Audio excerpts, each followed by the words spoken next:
My name is Dave Kilner. I'm a serial entrepreneur and I'm a contractor with New Mexico Tax. I've been doing SBIRs and STTRs for about 20 years. I started my first company while I was a grad student with a couple of SBIR awards from the Air Force, and then we moved on to other funding agencies. And so I've been doing this with a bunch of different agencies for a very long time. I've probably reviewed over 200 applications, and so that's a lot of what I do for NFast is review other people's proposals. I think it's funny that it's the Small Business Technology Transfer, so it's STT. Doesn't make sense.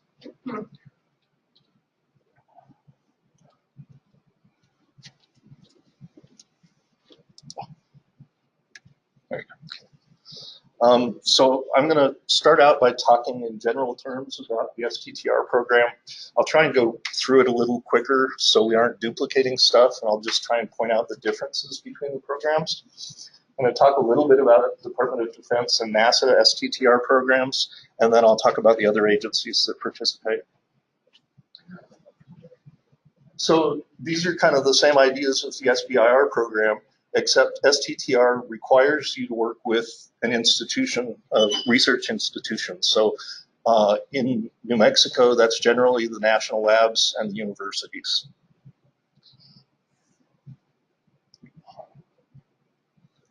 You've seen this slide. The STTR program is a little bit different from SBIR because they're trying to make you do cooperative research and development between small businesses and research institutions. About 0.45% of the extramural research budget for agencies with a budget greater than $1 billion per year, and it's about 290 million. So this is about a tenth of what the SBIR program is, but it's still a lot of money, and only a few of the agencies participate. So differences between SBIR. With an SBIR, you are allowed to partner if you want to, but you can do all the work inside the small business, which usually is the case. STTR requires that you have a research partner. With an SBIR, the PI can't be with the research institution. With STTR, the PI can be at the research institution, so that changes things a little bit. There's a requirement, or with an SBIR, you're allowed to outsource 33% of the work. With an STTR, you have to do 30% of the work at the research institution and at least 40% with the small business concern. SBIR, you don't need any IP requirements, whereas you need an agreement in place with STTR. There are 11 agencies that fund SBIR, and there are 5 agencies, only 5 of those agencies do STTR. So Department of Defense, Department of Energy, Department of Health and Human Services, NASA, and NSF are the only agencies that do SBIR or STTR funding. So partnering with research institutions is a real interesting thing because you normally only have like between a month and 2 months to put in this proposal, and to get an agreement with a research institution in just a month or 2 is pretty impossible. So you really need to start this very, very early and find the people at Los Alamos or Sandia or the universities and go through us and try and get those contacts in place really early in your project, because things take way longer than you would ever guess to get these in place. So you can see it's the 5 big agencies that are required to do STTRs, which is an interesting point. They're required to do STTRs. We were in a situation a couple years ago where the NASA program director came to us and said, would you apply as an STTR instead of an SBIR, because I'm not getting enough STTR proposals in and I need to fund more. So, I mean, I think as Della was pointing out, all of the agencies are different. It seems like every year they say they're going to try and make them all do the same thing and make this so it's easy for everybody, and it gets worse every year. Grants versus contracts. I think you can just read through that later. Some of the agencies do contracts. Usually the contracting agencies like NASA and Department of Defense have very specific topic areas that you need to go address and tell them how you're going to solve their problem.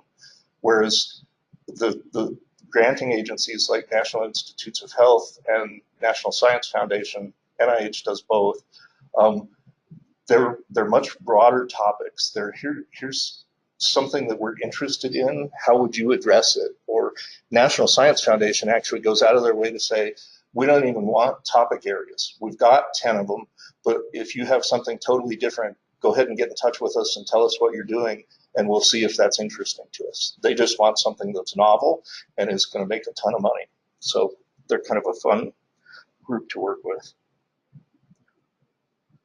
It's again a gated program with a phase 1, phase 2, and phase 3, where phase 3 usually doesn't have any money behind it, but I've certainly seen situations where they found ways to give you more money, and DoD can actually do a subsequent phase 2 if they want to. So there are different ways to do it. Risk-free dollars, I mean, all the same stuff as SBIR, except in STTR, you're working with a research institution to pull some technology either out of them or have them solve a problem that you have that's harder than you could do yourself. Okay. So you saw this one. This is the innovation one. A lot of the stuff that I've done was real high tech and was kind of in the sensors field. And that's neat if you've got that. But if it's not really something completely unique and completely new, you need to figure out how to tell your story to explain that this is a novel idea that's innovative, that's different than what other people have done. I think Dell did a nice job of touching on that stuff too. Commercialization. So the DoD STTR program has $100 million a year that they're giving out to companies. This is between the 6 components that do STTRs. It's a very competitive process, but you also have the opportunity to talk to the technical point of contact before you start writing your proposal, and you can tell them your idea and they'll give you feedback as to whether it's a good idea or not, and then you have a pretty good idea of whether you've got a shot at funding. And a lot of the topics that they put out for STTR and SBIR, they'll give several companies funding to try and solve the same problem. And we've had that happen before on a project where we were doing explosives detection, and they funded 12 companies to do it, and then they narrowed it down to 6 companies for the phase 2. So it's a way of them vetting your idea even more. Pre-solicitation. So phase 1 for STTR at Department of Defense is 12 months for $150K, and it's a firm fixed price contract, which means they're going to give you that full amount no matter what you do. The one problem, or one of the problems with Department of Defense, is what they have you do is you do 30 days worth of work, and then you can invoice them, and then it's 30 days before they have to pay you. So if you've just quit your job at the university, you aren't going to have money for 60 days, even though you know that your contract started. So all of the agencies are different about how they pay and how that works. The phase 2 is 2 years at $1 million. They're now doing $1.5 million in a lot of situations, and they can do a subsequent for another $1.5 million if they want to. And in fact, the subsequent one is not competitive. You don't compete against anybody else. They just decide they want to do it. It's like sole sourcing, like Dell was talking about. So DoD put out a mandate a couple of years ago that said if they're going to fund a project, it has to be something that they're interested in purchasing at the end. So you know who your customer is going to be. You know that they're going to buy your stuff. So it makes it a lot nicer to put that much work into it. Just as an aside, you will be audited in a phase 2. So if you do a DoD project, you really want to get your accounting system set up before your phase one and learn how to do things like timesheets and stuff that is really painful. But it's so much nicer when Defense Contract Audit Agency comes down to see you and you just hand them all the stuff and they're happy and they leave. So NASA is again a three-phase program. Phase one is 13 months for an STTR, which I thought was weird. And it's 125K. They're kind of like Department of Defense, the way they do the budgeting, but I think that's all just changed recently. I haven't done one in several years. And for phase three with NASA, it's interesting because they've got lots of different options on how they can help you keep things moving forward. And I have a friend back in Illinois that's been doing NASA projects for the last 25 years. I don't know how many SBIRs he's done now, but it's got to be 30. And he's found all kinds of creative ways to keep moving. And he's been working on the same microsatellite project for the last 25 years. So there are ways to do this and do just little pieces of the project. NASA, it's funny, they'll let you put in 10 submissions for STTR and 10 submissions for SBIR. That's a lot of projects for a small company to be doing. NSF, at this point, I'm not positive if it changed or not because they just changed a bunch of stuff, but they won't let you do more than 2 projects and each one has to have a different PI because NSF wants you to start a company. You're not solving their problem. You're out there on your own. They want you to be successful. And the other agencies that are out there, Department of Energy is a lot like DoD and NASA at this point. They have pretty specific topics a lot of the time, but sometimes they have real general ones. So you kind of have to really look through all of the topic areas. The phase one is either 150 or 225 for 6 to 12 months, depending on what you want to do with your project. Phase two is 2 years at 750K. I think it's really important to think about, this sounds like a decent amount of money, but when you're actually doing a project, 6 months and 150K is not a lot of money. And so when you scope your project, you need to make sure that you're doing the hardest thing that you can do that will show that it's a feasible project. And if you overscope it, so my first SBIR proposal was to the EPA, and we said we were going to solve the world's pollution problems for $60,000 in 6 months. And they came back and they said no. And they tore us apart. I mean, I've never had something rejected that hardly in my life. And so we were like, okay, we have a choice. We either go get real jobs or we get serious about this. And we got serious about it. We went and talked to everybody we could. We didn't have resources like this back then. And we just talked to everybody who'd ever written a grant proposal, tried everything to figure it out. And we wrote 2 proposals to the Air Force. And they were using the same sensor system, but one was looking at metals coming out of a jet engine. One was looking at performance of jet engines. And they both got funded. Then all of a sudden there's 2 of us with 6 months worth of 2 projects and $300,000.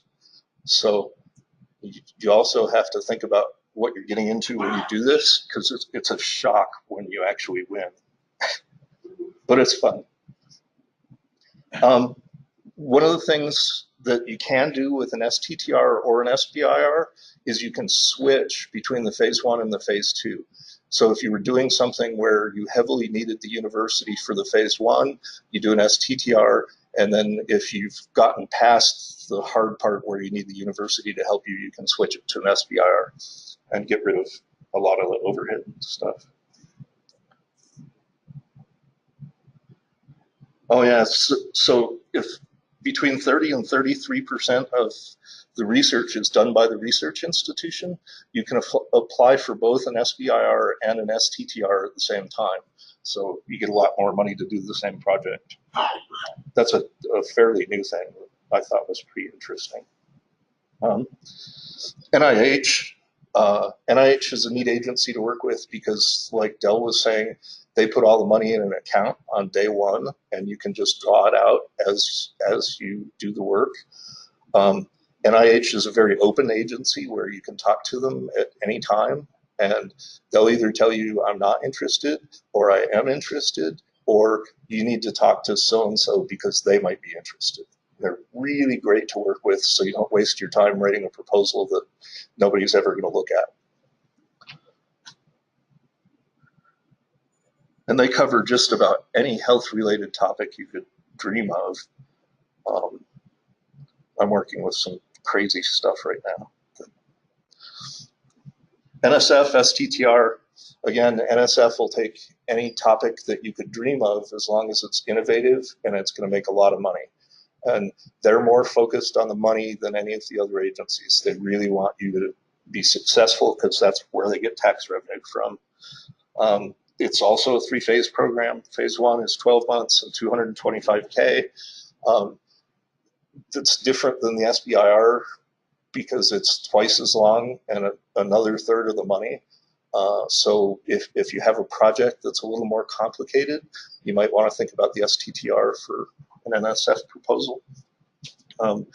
They don't do anything for you for a phase 3. That's all your problem. They aren't interested at all. They just want you to go be successful.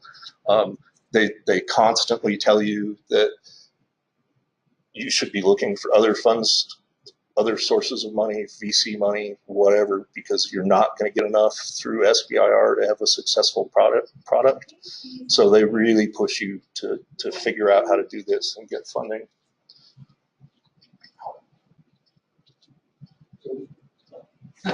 I'm sorry, I had a question.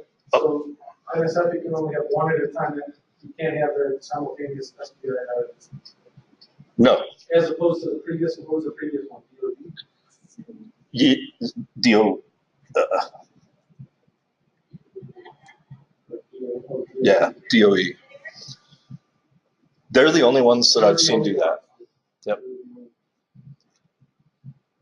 So the other thing about NIH that's interesting is they can do, I mean, they tell you how much money you're supposed to get for the topic area, but if you talk to them and they really like your idea, I've seen them have companies go straight to the phase 2.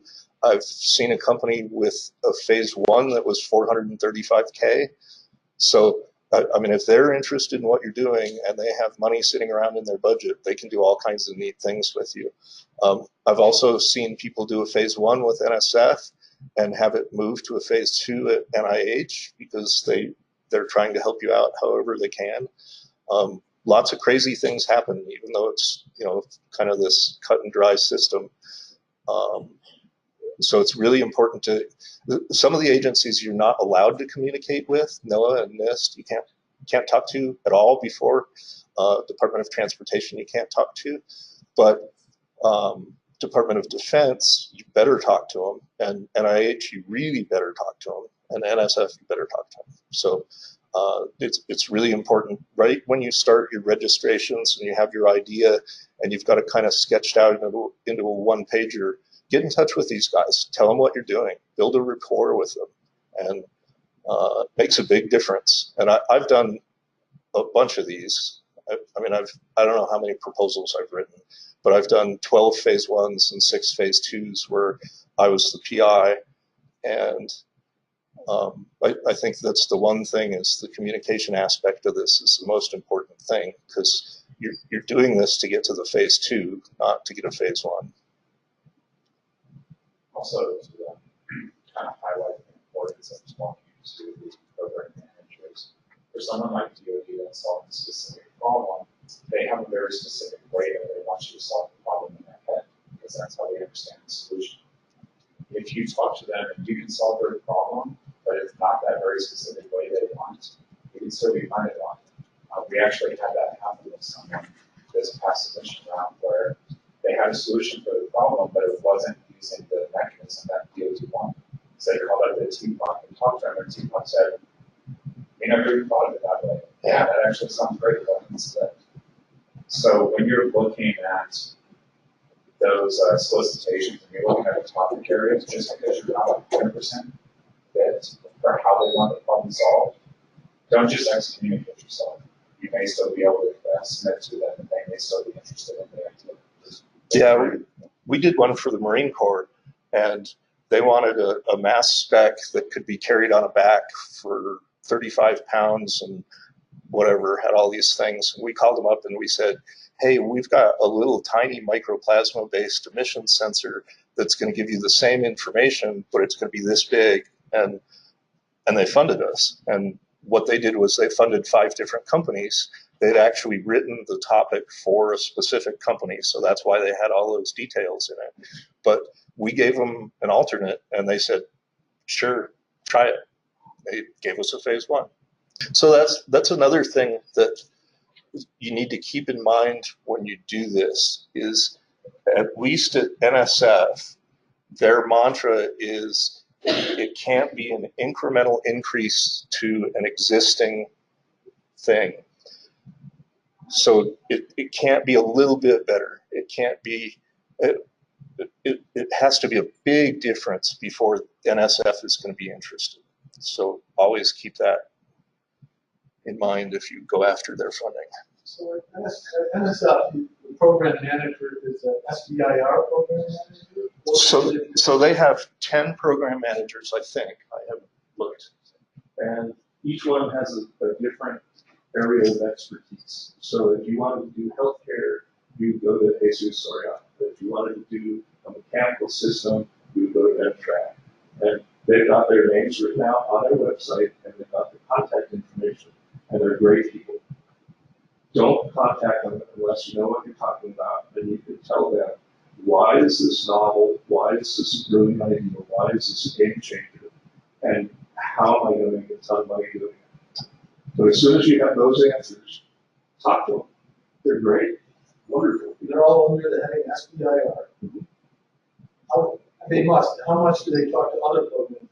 So if there's a program manager that's familiar with. Well, so they're all the basic science. Yeah, they're all in the same. They're all talking. They're all in the same building. They're all in the same hallway. And so if you send it in and you pick the wrong topic area, they don't care. They'll just take down the hall with it. So whatever it would be appropriate. They want desperately to help you be successful, and they'll do anything they can to help you. It's kind of weird to learn that that's really the case. They aren't trying to reject your stuff. They're trying to find the best stuff and get it out there and make you successful. It's not a bad idea if you know another program manager that doesn't, with respect to basic science. Well, they're probably going to talk to each other.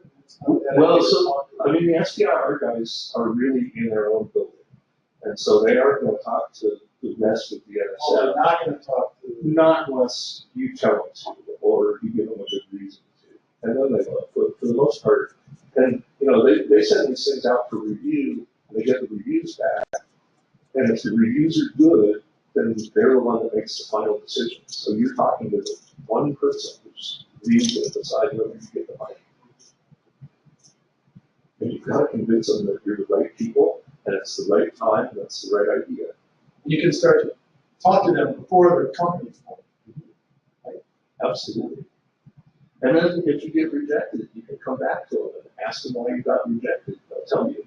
I mean, I had one a couple of years ago that I wrote with my dad's company, and we got it rejected, and I read the reviews, and it was like, these reviews are stupid. And so I called the program manager, and I said, hey, you know, I don't understand the reviews. He said, no, I didn't even look at the reviews. You totally blew it because you didn't say, I'm going to do the hard part first. You said, we're going to build this, and then we're going to figure out the algorithm. And he said, no, I don't know what the algorithm is. And then anybody can build it. It's an engineering project. The hard part is figuring out what are the inputs and outputs. So that was a good lesson for me to get smacked around a little bit. Any other questions? Too much information.